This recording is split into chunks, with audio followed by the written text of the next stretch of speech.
Welcome to my channel. ನನ್ನ ಕತೆ ನಿಮ್ಮ ಭಾವ. ಪ್ರತಿ ಕಥೆಯಲ್ಲೂ ಒಂದು ಭಾವನೆ ಇದೆ. ಸುಶಾಂತ್, ಅವತ್ತು ಸರ್ ಜೊತೆ ನನ್ನ ಪ್ರೀತಿ ನಾಟಕ ಅಂತ ನಾನು ಜಗಳ ಮಾಡಿದಾಗ ಸರ್ ನನಗೆ ತುಂಬ ಸರಿ ಹೇಳಿದ್ರು, ನಾನು ವರ್ಣನ ಪ್ರೀತಿಸಿಲ್ಲ, ನಾನು ಪ್ರೀತಿಸಿದ್ದು ನಿನ್ನನ್ನಷ್ಟೇ. ನನ್ನ ಮೊದಲನೇ ಪ್ರೀತಿನೂ ನೀನೇ, ನನ್ನ ಕೊನೆ ಪ್ರೀತಿನೂ ನೀನೇ ಅಂತ. ಕೈ ಕಟ್ಟಿ ನಿಂತು ಸುಶಾಂತ್ ನನ್ನೇ ನೋಡುತ್ತಾ ಪಟಪಟ ನುಡಿದಳು ಶ್ರೀನಿಕಾ. ಅವ ಹಿಂದಿನ ದಿನ ಹೇಳಿದಂತೆ ಅವನ ಜೊತೆ ಮಾತನಾಡಲು ಬೆಳಗ್ಗೆಯೇ ಬಂದಿದ್ದಳು ಅವನ ಆಫೀಸಿಗೆ. ಈಗ ಅವಳ ಮನಸ್ಸು ಸ್ವಚ್ಛ. ಅದರ ಅರ್ಥ ಕೃಷ್ಣ ವರ್ಣನ ಪ್ರೀತಿ ಮಾಡಿಲ್ಲ ಅಂತ ಆಯ್ತಲ್ಲ ಶ್ರೀನಿ, ಎಂದ ಸುಶಾಂತ್ ತನ್ನ ಚೇರಿನಲ್ಲಿ ಹಾಯಾಗಿ ಕುಳಿತಿದ್ದ ಆ ಸುಂದರಿಯ ಸಮಸ್ಯೆ ಪರಿಹರಿಸಲು. ನನ್ನ ಎಷ್ಟೋ ವರ್ಷದ ಪ್ರೀತಿಗೆ ನೀನು ಲಾಯಕ್ಕಿಲ್ಲ ಅಂತ ಕೋಪದಲ್ಲಿ ಅಂದರು ಸುಶಿ. ಹಾಗಾದರೆ ಇದರ ಅರ್ಥ ಏನು? ಹಾಗಂದ್ರ ನಿನಗೆ ಸರಿಯಾಗಿ ನೆನಪಿದೆಯಾ? ಹಾಂ, ನನಗೆ ನೆನಪಿದೆ. ಅವ್ರು ಹಾಗೆ ಅಂದಿದ್ದು. ನಾನು ಸರ್ ಪ್ರೀತಿಸೋಕ್ಕೆ ಶುರು ಮಾಡಿ ಇನ್ನೂ 1 ವರ್ಷ ಆಗಿಲ್ಲ. ಆದರೆ ಸರ್ ಎಷ್ಟೋ ವರ್ಷದ ಪ್ರೀತಿ ಅಂತ ಯಾಕಂದರು ನನಗೆ ಗೊತ್ತಾಗ್ತಿಲ್ಲ ಎನ್ನುತ್ತಲೇ ಅವನ ಮುಂದಿನ ಚೇರಿನಲ್ಲಿ ಕುಳಿತಳು. ಮೇ ಬಿ ಅವ್ರಿಗೆ ವರ್ಣ ಪರಿಚಯ ಆದಾಗಲೇ ನಿನ್ನ ಪರಿಚಯ ಆಗಿರಬೇಕು. ಐ ಮೀನ್ ವರ್ಣ ನಿನ್ನ ಬಗ್ಗೆ ಹೇಳಿರಬೇಕು. ಆಗ ಅವ್ರಿಗೆ ನಿನ್ನ ಮೇಲೆ ಪ್ರೀತಿ ಆಗಿರಬಹುದು. ಅವ ಊಹಿಸಿದನಷ್ಟೇ. ಹಾಗಂತೀಯ ಎಂದವಳು ಯೋಚನೆ ಮಾಡುತ್ತಾ, ಈಗ ನಿಜ ತಿಳ್ಕೋಬೇಕು ಅಂದರೆ ಏನು ಮಾಡಬೇಕು ಅವನನ್ನೇ ಕೇಳಿದಳು. ಕೃಷ್ಣ ಸರ್ನ ಹುಡುಕಬೇಕು ನಗುತ್ತಾ ಎಂದ ಅವ. ಹಾಂ, ಮೊದಲು ಆ ಕೆಲಸ ಮಾಡಬೇಕು ನಾನು. ನನಗೆ ಸರ್ ಬೇಕು, ಅವರನ್ನು ನೋಡಬೇಕು ಅಂತ ತುಂಬ ಅನ್ನಿಸ್ತಿದೆ. ಐ ಮಿಸ್ ಹಿಮ್ ಎಂದವಳಿಗೆ ಅವನ ಮೇಲೆ ತನಗೆ ಪ್ರೀತಿಯಾಗಿದೆ ಎಂಬುದರ ಅರಿವೇ ಇಲ್ಲ ಇನ್ನೂ. ಯಾಕೆ ಕೇಳಿದ ಸುಶಾಂತ್ಗೆ ಅನುಮಾನ ಮೂಡಿತು. ಅವಳಿಗೆ ಕೃಷ್ಣನ ಮೇಲೆ ನಿಜವಾಗಿಯೂ ಪ್ರೀತಿಯಾಗಿದೆಯೇ ಎಂದು. ಅವ ಹಿಂದಿನ ದಿನದಿಂದ ಅವಳ ಮಾತುಗಳ ಮೇಲೆ ಗಮನವಿಟ್ಟಿದ್ದ. ಅವರು ತಪ್ಪು ಮಾಡಿಲ್ಲ ಅಂತ ಅನ್ನಿಸ್ತಿದೆ ಸುಶಿ. ಅದಕ್ಕೆ ಅವರನ್ನೇ ಕೇಳಿ ಎಲ್ಲನೂ ಬಗೆಹರಿಸಿದ್ರಾಯ್ತು ಅಂತ. ನೀನು ಅಂದ್ಕೊಂಡ ಹಾಗೇ ಕೃಷ್ಣ ಸರ್ ಏನೂ ತಪ್ಪು ಮಾಡಿಲ್ಲ. ಅವರು ವರ್ಣನ ಪ್ರೀತಿಸಿಲ್ಲ. ಅವರು ಪ್ರೀತಿಸಿದ್ದು ನಿನ್ನನ್ನಷ್ಟೇ. ಅವ್ರ ಪ್ರೀತಿ ನಿಜವಾಗಿದ್ದು ಅಂತ ಆಗಿದ್ರೆ ನೀನೇನು ಮಾಡ್ತೀಯಾ? ಸರಿಯಾಗಿ ಸಿಕ್ಕಿ ಹಾಕಿಸಿದ ಸುಶಾಂತ್ ಅವಳನ್ನು. ನಾನು ಗೊತ್ತಿಲ್ಲ ಯೋಚಿಸುವಂತೆ ಮುಖ ಗಂಟು ಹಾಕಿ ಎಂದಳು. ಸರಿ, ಒಂದು ಪ್ರಶ್ನೆ ಕೇಳಲಾ? ಕೇಳು. ಕೃಷ್ಣ ಸರ್ ನಿನ್ನ ಮುಂದೆ ಬಂದು ನಿನ್ನ ಸಮಸ್ಯೆಗೆ ಪರಿಹಾರ ಹೇಳಿ, ಅಂದರೆ ಅವರದ್ದು ಯಾವ ತಪ್ಪು ಇಲ್ಲ ಅಂತ ಸಾಬೀತು ಮಾಡಿದ್ಮೇಲೆ ನೀನು ಅವ್ರನ್ನ ಮತ್ತೆ ದೂರ ಕಳಿಸ್ಕೊಡ್ತೀಯಾ ಅಥವಾ ನಿನ್ನ ಕಣ್ಣಿನ ಮುಂದೆನೇ ಇರೋ ಹಾಗೆ ಮಾಡ್ತೀಯೋ?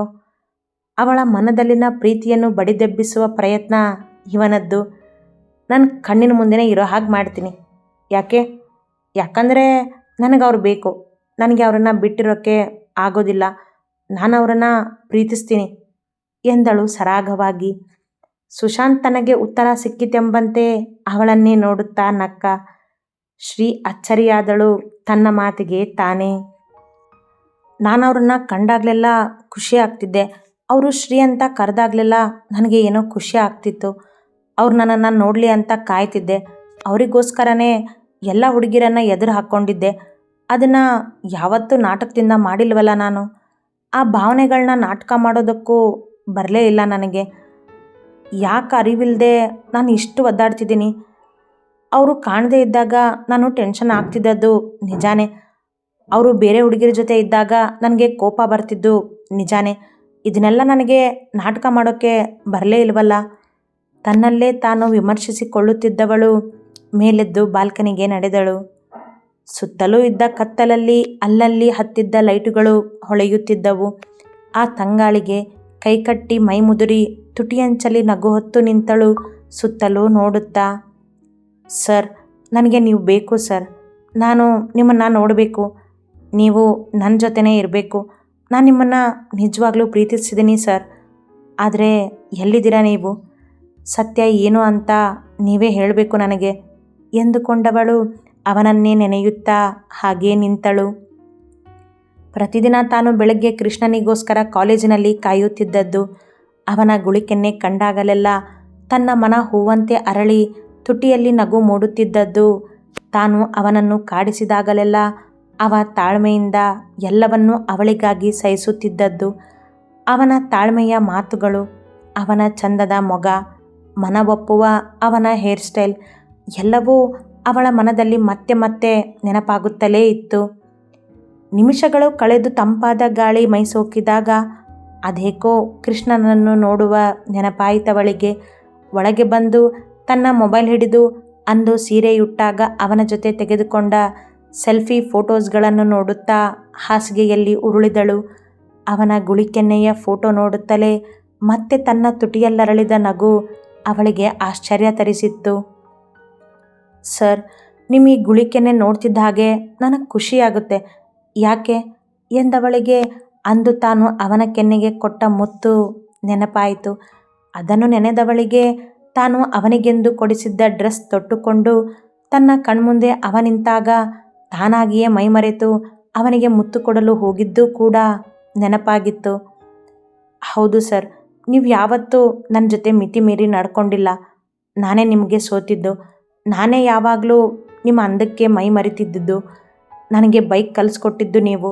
ಬೈಕಲ್ಲಿ ಸುತ್ತಾಡೋ ಖುಷಿ ಏನು ಅಂತ ಹೇಳಿಕೊಟ್ಟಿದ್ದು ನೀವು. ಮಳೆಯಲ್ಲಿ ನೆನೆಯೋ ಖುಷಿ ತೋರಿಸ್ಕೊಟ್ಟಿದ್ದು ನೀವು.